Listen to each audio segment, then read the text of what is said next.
A news report at the beginning of the movie covers a recent car explosion with a driver inside. The police state that the driver's identity remains unknown and an investigation is underway. Meanwhile, Matt Turner, a successful businessman, is working out at the gym. During his exercise routine, he receives a call from Anders, who instructs him to personally reach out to a client. Matt, deeply focused on his work, proceeds to the shower, where he encounters his wife, Heather. She reminds him of an important meeting with Kristen scheduled for the day and asks him to drop their kids off at school. However, preoccupied with his upcoming call, Matt barely registers her request. Frustrated by his inattentiveness, Heather becomes upset, compelling Matt to agree under pressure. Meanwhile, their younger daughter Emily eats breakfast in the kitchen. Matt asks her to fetch her older brother Zach from upstairs, which leads to a minor disagreement between the siblings. Irritated and eager to focus on his work, Matt intervenes and settles the dispute, but Zach, feeling slighted, chooses to walk to school instead. Eventually, Matt and Emily leave the house and get into the car. When Matt attempts to start the vehicle, the onboard computer displays several warning messages, indicating a need for servicing. Ignoring the alerts, he decides to drive Emily to school, convincing Zach to join them along the way. During the drive, Matt contacts a client, Carl Longer, persuading him to extend their business collaboration. After the successful call, an unexpected phone starts ringing inside the car. Curious, Matt searches for the source and finds an unfamiliar mobile device hidden in the armrest. Answering the call, he hears a sinister voice warning him about a bomb beneath his seat. Alarmed, he immediately hangs up. Moments later, a picture of him with his children appears on the mysterious phone, increasing his unease. As he examines the image, he misses a crucial turn and fails to notice a stationary car ahead. His children's screams alert him just in time to brake. Still skeptical, he hesitantly checks under his seat and, to his horror, confirms the presence of a bomb with his own hands. Overcome with terror and uncertainty, Matt pulls over and quickly takes a picture of the device using his phone, confirming its grim reality. Trembling with fear, he is bombarded with relentless calls from the unknown number. Mustering his courage, he plugs in his headphones and hesitantly answers. The mysterious caller issues a chilling ultimatum. If Matt disconnects or tries to contact the authorities, the car will explode.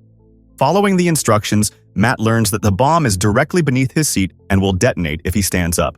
To make matters worse, the stranger possesses a second detonator, further amplifying the danger.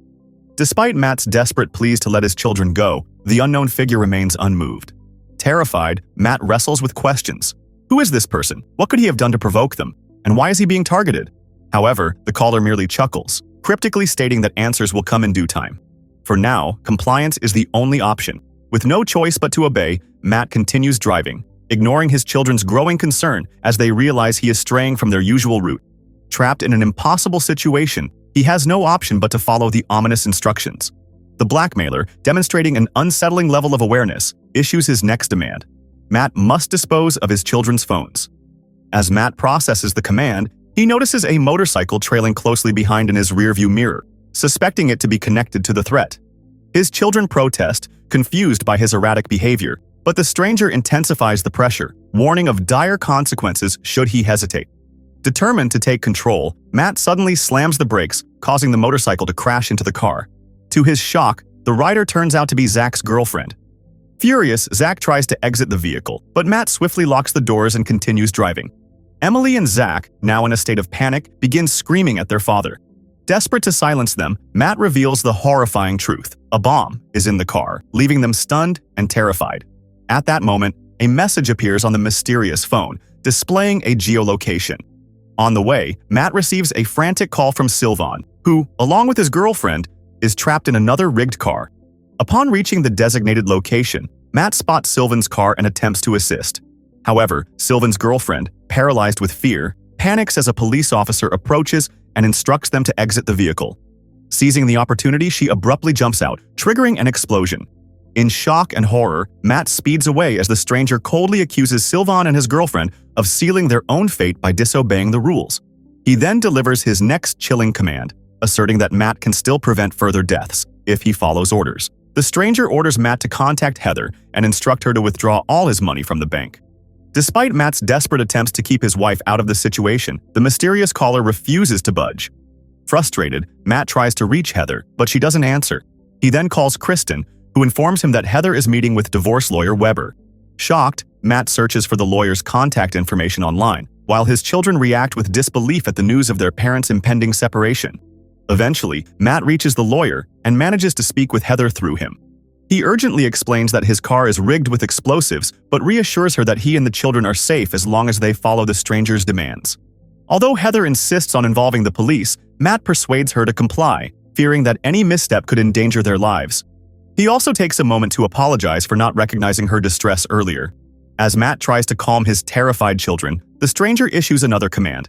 He must find a secluded location, wait, and avoid any reckless actions. Parking near a quiet park, Matt discreetly disables his headphone microphone and tunes into the news. The broadcast reports 2 recent car bombings, identifying one of the victims as Pils Groger, the head of Nanite Capital, a prominent hedge fund in Berlin and Matt's colleague. Authorities suspect the attacks are the work of a serial criminal and mention that a gray Mercedes was seen near the second explosion. Hearing this, Zach speculates that Matt and his associates are being targeted in retaliation, but Matt adamantly denies any wrongdoing. He vows to his children that they will escape this nightmare unharmed. Soon after, Heather calls from the bank, informing Matt that she has retrieved important documents and a large sum of euros from the safe deposit box. Acting quickly, Matt instructs her to throw the money into his car upon his arrival and leave immediately. However, as he reaches the bank, the stranger changes the plan. Heather must now hand the money to a man in a blue suit standing nearby. Clearly terrified, Heather hesitates but ultimately complies, passing the cash to the confused man. Just then, police vehicles flood the area, arresting both the man in the blue suit and Heather. Alarmed, Matt speeds away as the stranger urges him to leave at once. Confused by the sudden police intervention, Matt realizes he never called them. The villain gleefully confesses that he was the one who orchestrated their arrival, leaving Matt even more unsettled. He begins to suspect that he's being framed for the murders of his colleagues, but the stranger scoffs at the idea, claiming Matt isn't smart enough to figure it all out so quickly. As the conversation continues, the stranger reveals his knowledge of Matt's illicit dealings, money laundering, kickbacks, and hidden assets in Dubai with Anders. With every revelation, the caller maintains control over the situation. Just then, a new message arrives on the mysterious phone, containing Anders' address. As they head toward Anders' location, Matt formulates a plan. He entrusts Zach with a phone containing a photo of the explosives, suspecting that the bomb might be connected via a mobile signal. Zach agrees with his father's theory, sparking an idea. Along the way, Zach notices a massive street screen displaying news coverage that paints Matt as the prime suspect in the car bombings and murders. Meanwhile, Matt receives a call from Heather, but to his shock, the voice on the other end belongs to Angela Brickman, a Europol agent. Desperate to prove his innocence, Matt explains that he is being manipulated and that his car is rigged with explosives. He pleads with the agent to jam the mobile connection, hoping to sever the stranger's control over the bomb. However, his request is ignored, and he is forced to end the call. Frustrated by Matt's continued resistance, the stranger commands him to increase his speed, pushing him further into the dangerous situation. Upon arriving at the meeting point, Matt and the children see Anders sitting in his car. The stranger orders Anders to call his boss and put him on speaker. Under duress, Anders complies, issuing a threat to liquidate the Dubai fund or face dire consequences. Stunned by the unexpected betrayal, the boss agrees, transferring the funds as demanded. Following this, Matt is ordered to transfer all the money to the stranger's account. Hoping that compliance will bring an end to the nightmare, Matt follows the instructions.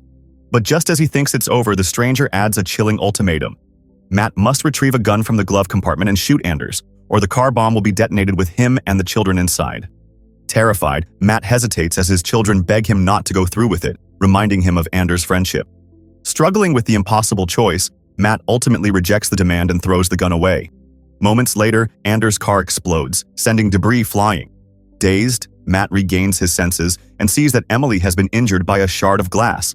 Zach quickly provides makeshift first aid, trying to stop the bleeding. This moment becomes a turning point for Matt. Overcome with rage, he decides that nothing will stop him from getting his daughter to a hospital. Fueled by anger, he vows revenge on the stranger, swearing to hunt him down. As he speeds toward the hospital, police and helicopters begin a relentless pursuit. Although Matt briefly loses communication inside a tunnel, he is eventually intercepted upon arrival. Surrounded by law enforcement, he pleads with them to help his injured daughter. However, the authorities see him as a criminal, not a victim, and prepare to take action using a robotic camera. The police carefully inspect Matt's car, but fail to detect the hidden explosives embedded deep within its core. As they approach the vehicle, Europol agent Angela Brickman, unarmed, assumes command. She informs Matt that all communications within a 5-block radius have been jammed. During their discussion, Angela speculates about possible suspects behind the ordeal. She considers disgruntled clients or even suggests Matt himself as a suspect due to his firm surviving a financially disastrous year. Angela also learns about the Dubai account, the only unfrozen company account, and the fact that the stranger has demanded its funds. As specialists continue their inspection, they find no explosives in the car doors and remove them. However, upon searching the vehicle's interior, they uncover a bomb beneath Matt's seat. The device is intricately wired to the seat sensors, making it impossible to disarm without triggering an explosion. Meanwhile, Emily receives medical attention, and Zach is taken into police custody. Their mother, Heather, waits anxiously beyond the police barrier, relieved that the children are safe. Matt, however, realizes that the explosives under his seat have not yet been discovered. Desperate to communicate with his wife, he is restricted to radio contact. After speaking with Heather, Matt confronts Angela, frustrated by her disbelief and the authorities' failure to pursue the real perpetrator. Determined to take matters into his own hands, he breaks through the police blockade, triggering another high-speed chase. Once he is beyond the jamming zone, the stranger calls again, escalating the tension. This time, Matt insists on a face-to-face meeting for the money transfer. Reluctantly, the stranger agrees and provides an address. Evading the police, Matt reaches the designated location, which happens to be a crowded rally. A masked figure dressed in black enters Matt's car. It is the stranger. Holding the detonator, he threatens to set off the explosives in the midst of the crowd unless Matt transfers the money immediately. Observing Matt's compliance, the stranger suggests relocating to a quieter area. They drive to a secluded waterfront spot, where Matt finally brings the car to a stop. The stranger then removes his mask, revealing his true identity, Anders Muller. Matt is stunned. He had seen Muller die with his own eyes and cannot comprehend how he managed to orchestrate this elaborate scheme. With a chilling laugh, Muller confesses to faking his own death and meticulously planning every detail to ensure Matt would be framed while he escaped suspicion. He reveals his true motive, eliminating Pils Groger, who had threatened to expose Muller's embezzlement from an offshore account. Growing impatient, Muller demands the immediate transfer of the money. But Matt, now facing the depths of despair, refuses to comply. Instead, he deliberately crashes the car into a nearby pole, sending it careening onto its side, teetering on the edge of the bridge. Both men struggle inside, dangling above the water. Matt manages to break free from his seatbelt and plunges into the river below. Muller, however, remains trapped as the car erupts into a fiery explosion, sealing his fate once and for all. As the police arrive on the scene, Agent Angela watches the inferno, relieved to see Matt emerge from the river, alive but shaken.